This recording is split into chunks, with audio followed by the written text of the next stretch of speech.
Hi and welcome to Healthy Life Hacks. I'm Jefferies, the present-day wise woman, a realistic naturopath coming to you from the surfing beaches of Australia. This podcast is for those who are wanting to really rock their lives and health and live from a place of prevention. Let's get into today's episode. I'm vegetarian, have been for a long time, decades, and I'm really aware of looking after my iron levels.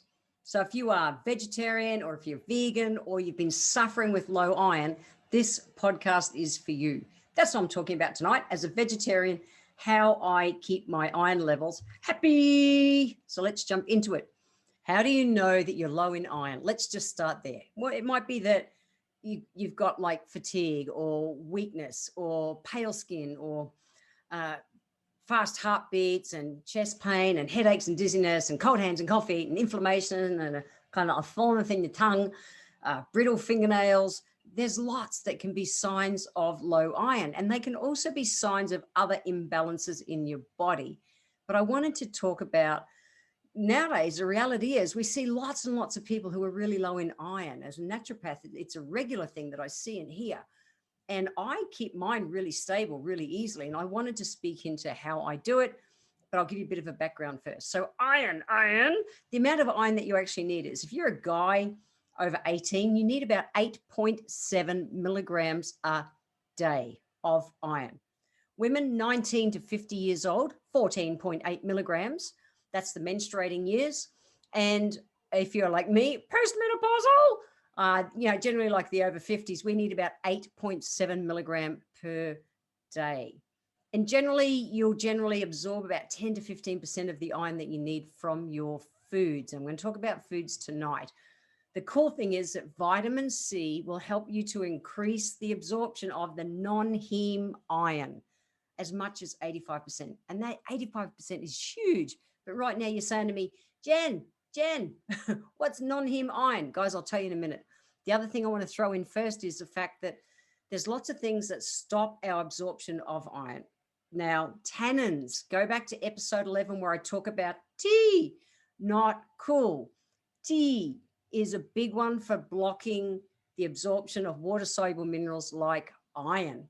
The other one is phytates. Go back to episode 4 when I talk about bum glue, because I'm talking about how the refined and processed grains of white bread, white rice, white pasta are rich in phytates. They also latch onto water-soluble nutrients like iron and help you excrete them from the body without absorbing them. So really important, that part first. Go back and check out episode 11 and episode 4 if you have not listened to them yet. So back to, what is the difference between heme iron and non-heme iron? Pretty simple. The non-heme iron comes from foods, plant foods, and the heme iron comes from dead animal. Yes, I'm vegetarian. I'm going to say it's dead animal. That's what it is. The cool thing is that your body can better regulate the absorption of the non-heme iron in your body. So for me, non-heme iron is absolutely the preference. For me, I am vegetarian. I don't go eating dead animals. So keeping my iron levels high or, in balance is an absolute focus for me. And I'm 59. So right now at the moment, I need approximately 8.7 milligrams of iron per day coming at me from my food. So I'm going to give you a few food ideas that you can make sure that you integrate into your life most days to keep your iron levels up. Let's go. The first one is spinach. Now, spinach provides about 15%, pretty nice number, of your daily needs of iron per serving, along with lots of other really cool nutrients, and I've talked about on past podcasts. Today, we're talking about the iron, 15% for spinach. Broccoli, playing in the dark green veggies category. Now, I love broccoli and broccolini. Sad thing is it only gives about 6% of your daily need of iron. It's got vitamin C, super cool, because remember that that increases your ability to absorb the iron. So that's really, really cool. But it's really still only about 6%. A couple of others that I really eat a lot, silver beet. I love silver beet, also known as chard, 22%. It's a better amount. Beetroot tops, beetroot greens, 15%. And kale, but it's the Scotch kale, the curly kind of kale, 14%. So there's some greens you can have a play with. I also love cooking and eating things like lentils and beans. So lentils, 1 cup of cooked lentils gives you about 37% of your daily needs of iron. A cup of cooked lentils. How easy is it to knock up a dal or something with a meal? Or I really enjoy it. Now, it's middle of summer here at the moment. I have that sweaty glow on me, and like lentils in salads is dead easy. Great way to be able to get the extra iron that you need. Let's talk about seeds for a moment. Pumpkin seeds. Pumpkin seeds or pepitas. They give you 2.5 milligrams per cup of pumpkin seeds. You think, well, shit, Jen, that's not much. Guys, pumpkin seeds are rich in zinc. They're rich in so many nutrients, and they're easy to put, again, between salads or a simple, easy snack. It's all those little bits that add up. If you like sesame seeds, and I love adding raw, not toasted, sesame seeds to everything. And the reason we don't do the toasted is because the heat destroys a lot of the nutrients. They're, water soluble, so they evaporate in the steam when they're heated. So you want to do them raw, but raw sesame seeds, 23% of your daily needs of iron. Hemp seeds, if you can get hold of them, 13%.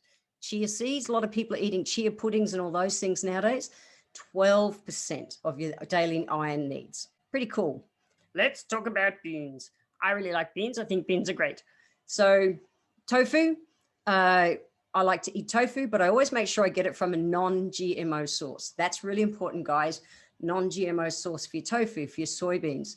Now, tofu provides about 19% of your daily needs of iron. Cool.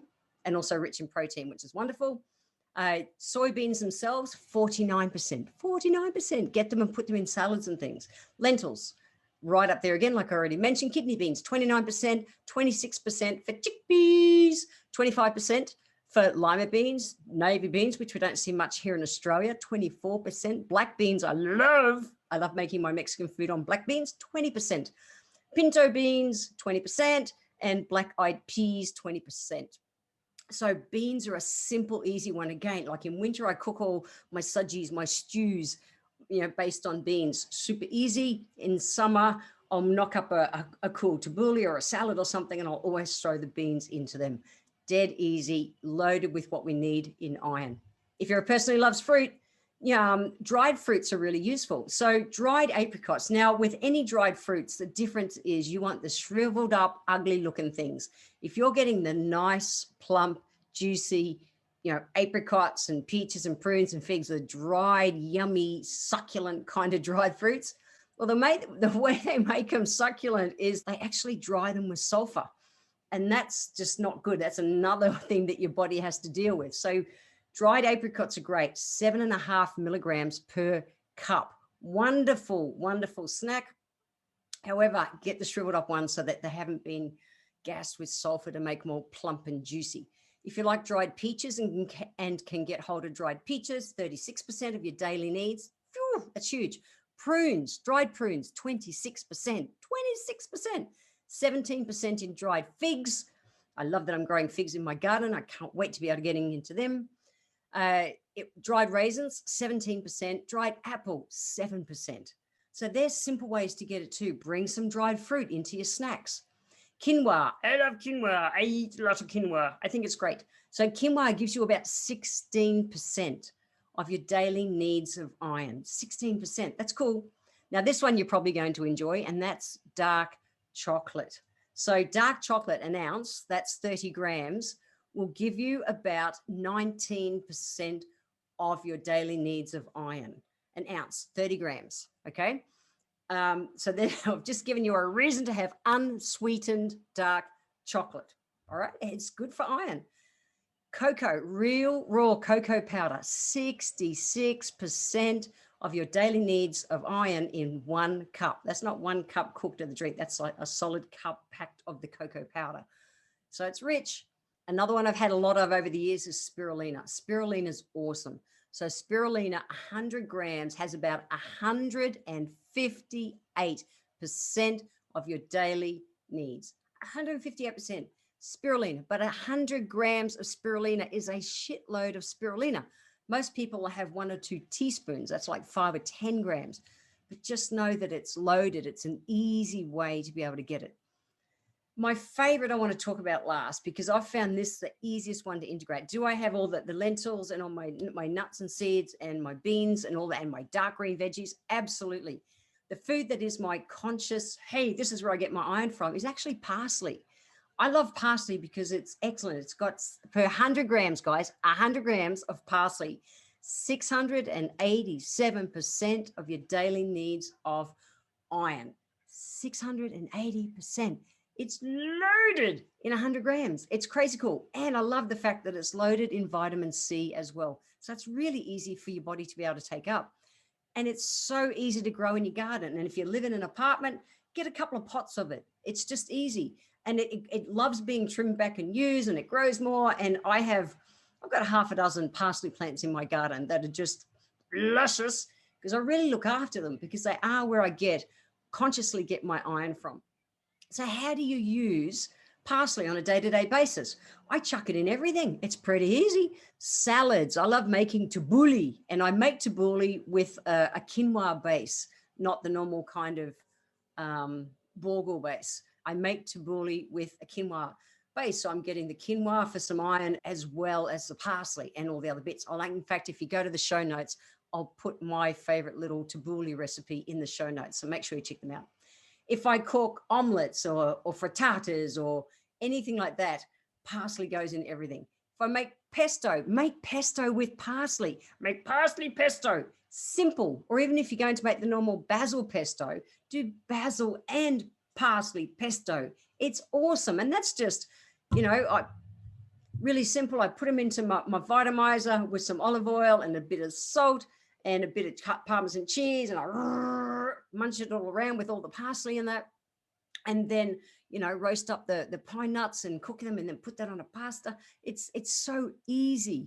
So pesto is a great way to do it as well. Don't think pesto has to be, just basil based. It doesn't. Parsley goes really well. So does rocket, by the way, too. That's arugula. As to my North American friends, you guys say arugula or arugula.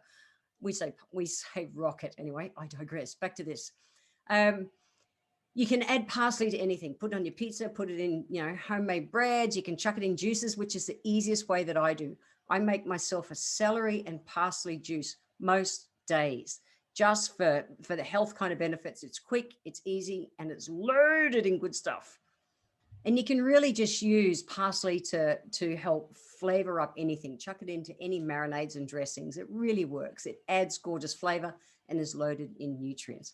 So how do you store it? Pretty simple. Most mornings I'll head out, I'll harvest, I trim some little stems of, I actually have really true point. I have, instead of having bunches of flowers in my kitchen, I have bunches of parsley because I just think it looks so pretty. So every morning I go out and I trim some parsley, put it in a little vase in my kitchen, near my kitchen sink, and I think it looks wonderful. And then all I do is it's in water, so that helps to keep it alive. And as I'm ready, I can just put that into whatever dish I'm making. So for me, parsley is the easiest no-brainer. It really is. So when it comes to, as a vegetarian, to make sure that your iron levels are always kept topped up, it's a daily balance of just eating more iron-rich foods and making sure that they're ones that also contain the vitamin C, because that enables that uptake of the nutrients to be done so much easier. I only have one healthy life hack for you this episode, and that one is to bring more iron-rich foods into your daily eating plan. And if you are primarily a meat-eating kind of person, totally cool, your choice. But maybe think about bringing in some of these plant-based sources of iron as well, because they're so loaded in vitamin C that they can help the easier uptake.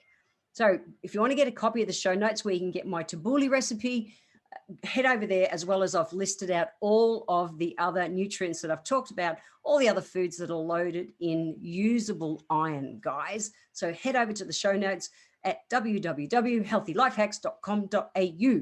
And in the next episode, make sure you tune in, because I'll be talking about why being on time is actually late. I want to thank you for being here today. If you enjoyed my podcast, please let me know by leaving a review where you're listening in from. Every month, I draw one lucky person who leaves a review to have a free 1-hour consultation with me.